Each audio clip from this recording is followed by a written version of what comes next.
Question दिया हुआ है हमारे पास limit x tends to infinity. पहले आपने जितना डील किया है वो सब नंबर्स में किया है, अब आपके पास लिखा हुआ है इन्फिनिटी।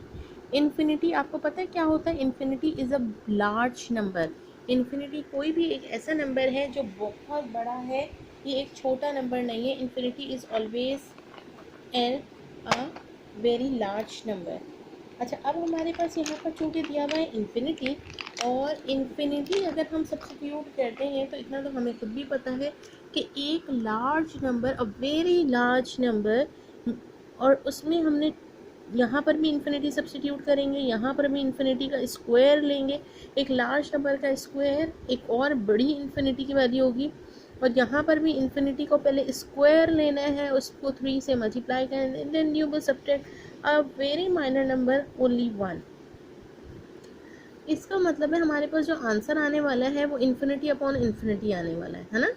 अच्छा, इन्फिनिटी अपॉन इन्फिनिटी, मैथमेटिक्स में 7 ऐसे पोजीशंस हैं जिसका आज तक कोई मैथमेटिशियन जो है उसे नहीं उनके आंसर्स एवेलुएट कर सके। ये कहलाती हैं अनडिफाइंड पोजीशंस हैं अभी तक।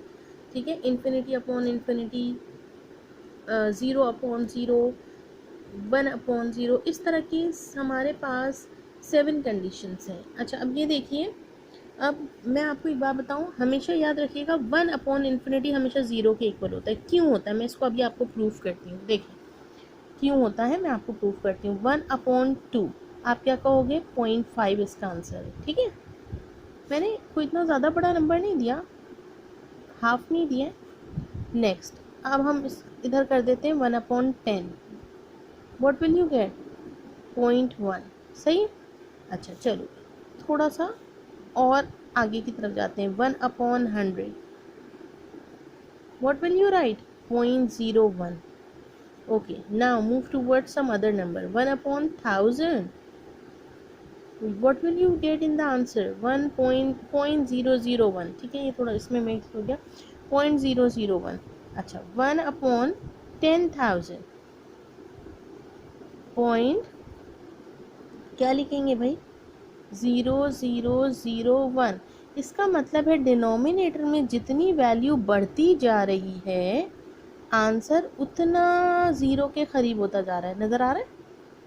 जितनी वैल्यू पहले 2 था, 2 is a least number, then 10, 10 is a little bit big, then 2, now move towards 100, 100 इससे थोड़ा सा बड़ा है। उसके बाद जितना नंबर हम बढ़ाते जा रहे हैं उतनी जो है वैल्यू देखिए हमारी seems to be closer to 0, 0 के करीब होती चली जा रही है हमारी वैल्यू। बस यही चीज़ इसीलिए कहा जाता है 1 अपॉन इन्फिनिटी, यानी कि 1 में अगर हम डिवाइड में रखते हैं कोई एक बहुत ही large number, then it is approximately 0। तो अब हम क्या करेंगे, इस कंडीशन को हमेशा हमें याद रखना है। जब भी limit x tends to infinity आए आपने इसे अपने जहन में रखना है। अब आप क्या करेंगे, इसका सिर्फ एक ही हल है। इसका मतलब है कि हम कोशिश करें कि इन्फिनिटी को 1 अपॉन इन्फिनिटी कर दें। किसी भी तरह से यहाँ पर इन्फिनिटी सब्स्टिट्यूट ना करें, हम किसी भी तरह यहाँ पर 1 अपॉन इन्फिनिटी सब्स्टिट्यूट करें, इट विल बिकम 0, है ना। चलें जी, याद रखिए जब भी इस तरह का क्वेश्चन है आपने देखना है सबसे हाईएस्ट पावर क्या है। सबसे हाईएस्ट पावर क्या है ये आपको चेक करना होगा। हाईएस्ट पावर है एक्स स्क्वायर, कॉमन ले लीजिए एक्स स्क्वायर न्यूमरेटर में भी और डिनोमिनेटर में भी। भाई कॉमन तो आ ही नहीं रहा, कैसे ले लें? फिर भी ले लें। इसमें कॉमन आ रहा है 3 हो गया, माइनस यहाँ पर क्या आ रहा है ही नहीं, क्या करें? 1 अपॉन एक्स स्क्वायर लिखें इसको। ठीक है, क्यों लिखते हैं अभी मैं आपको प्रूफ कर देती हूँ। यहाँ पर भी 1 प्लस 2 अपॉन एक्स, क्यों लिखा है ये? देखिए मैं आपको प्रूफ करती हूँ। मैंने आपसे कहा है कि कॉमन लीजिए, ठीक है। क्या कॉमन लेना चाहेंगे आप इसमें? 4, है ना। 4 कॉमन लेना चाहेंगे तो अब आप मुझे बताइए, 4 कॉमन लेंगे इसका मतलब है 4 अपॉन 4 बाहर लिख दीजिए। जो बेसिक सिखाया जाता है वो ये होता है। यहाँ पर तो 4 प्लस 8x, कोई फ़र्क ही नहीं पड़ रहा है। ये अंदर की इक्वेशन तो वैसे ही 4 upon 4 it is equal to 1, कोई फ़र्क ही नहीं पड़ा। इसका मतलब ये होता है 4 जो आप कॉमन ले रहे हैं, इसका मतलब ये होता है कि ये वाला जो 4 है ये ले जाकर दोनों टर्म से डिवाइड कर दीजिए। ये देखिए मैंने डिवाइड कर दिया, क्या हो जाएगा ये, it will become 1 and this will become 2x। आप क्या करते हैं, 4 बाहर रखते हैं और कॉमन लेकर डायरेक्ट ये स्टेप लिखते हैं, है ना भैया। आप माशाल्लाह अब इतने काबिल हो गए हैं कि आप डायरेक्ट ये स्टेप लिखते हैं। इसी तरह अगर ये हो x square minus 3x, what will you do? You will get out x here and write it down x minus 3. Basically x common लेना है, so you must have to multiply and divide it with the number. Rewrite the equation in a proper form as it is. अब ये जो divide में है उसको अंदर ले जाकर आप डिवाइड कीजिए, it will become x minus 3।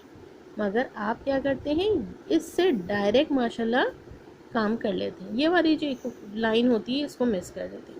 Same situation मैं इसके लिए कर रही हूँ। कॉमन क्या लेने मैंने बोला है, जो भी हाईएस्ट नंबर हो उसे कॉमन ले लीजिए कॉमन। अभी न्यूमरेटर में कॉमन ले रही हूँ, ठीक है, डिनोमिनेटर पे नहीं आई हूँ। अभी ये सिर्फ न्यूमरेटर है, न्यूमरेटर के लिए कॉमन ले रही हूँ, इसको वैसी का वैसी ही रहने दूंगी, है ना। डिनोमिनेटर के लिए भी ले लेते हैं, साथ साथ कर लेते हैं पूरा स्टेप। पेंसिल से इसलिए लिख रही हूँ कि सॉरी ये एक्स स्क्वायर है प्लस 2x, सही। उसके बाद देखिए नेक्स्ट जो डिवाइड में है उसको ले जाकर अंदर मल्टीप्लाई कर मतलब डिवाइड कर दीजिए। ये लीजिए, ये यहाँ पर लिखा मैंने, ये जाएगा अंदर, जब डिवाइड हो जाएगा तो 3 बच जाएगा माइनस 1/x²।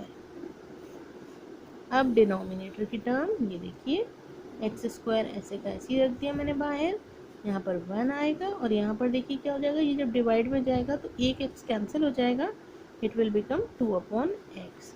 देख लीजिए यही काम मैंने डायरेक्ट कर दिया था, बस आप भी कर सकते हैं, but it will take a little bit time. आपको थोड़ा सा वक्त दरकार होगा, 2-3 क्वेश्चन आप भी सॉल्व करेंगे और उसके बाद आप भी सॉल्व कर सकते हैं ये आसानी से, ठीक है। चलिए जी, ये तो हमने सॉल्व कर लिया, ये मैंने डायरेक्ट लिख दिया था, ये स्टेप आ गया मेरे पास रिपीट में। चलें जी, कोई बात नहीं। अब इसको हम x² को कैंसिल कर देते हैं, इट इज़ कैंसिल्ड। अच्छा, यहाँ पर हमारे पास limit x tends to infinity ये तो एग्जिस्ट कर रही है, ठीक है। जब तक हम लिमिट अप्लाई नहीं करेंगे, we have to write it down in a same way, till then we will not apply. जब हम अप्लाई कर देंगे फिर हम ये नहीं लिखेंगे, जिस स्टेप पर हम अप्लाई कर रहे होंगे हम वहाँ नहीं लिखेंगे। अच्छा जी, क्या इक्वेशन बच गई हमारे पास, 3 - 1/x², if I am not mistaken 1 + 2/x। चलें जी, ठीक है, limit x tends to infinity. अब देखिए आगे कंटिन्यू करते हैं, सब्सटीट्यूट कर देते हैं इन्फिनिटी को, 3 माइनस यहाँ पर इन्फिनिटी को सब्सटीट्यूट करेंगे, क्या हो जाएगा, 1/इन्फिनिटी। 1/इन्फिनिटी मैं एक स्टेप करके दिखा रही हूँ, नेक्स्ट क्वेश्चन में मैं थोड़ा डायरेक्ट काम करूँगी, सही है। 3 - 1/इन्फिनिटी मैंने आपको पहले ही बता दिया, this is the condition, one by infinity is always equals to 0। तो आप इसको कर देंगे, ये तो हो गया 0 अकॉर्डिंग टू द प्रॉपर्टी। तो क्या आंसर आएगा, 3 - 0 3, 1 + 2/इन्फिनिटी इट विल बिकम 0 2, तो ये भी 1 हो गया, आ गया आंसर।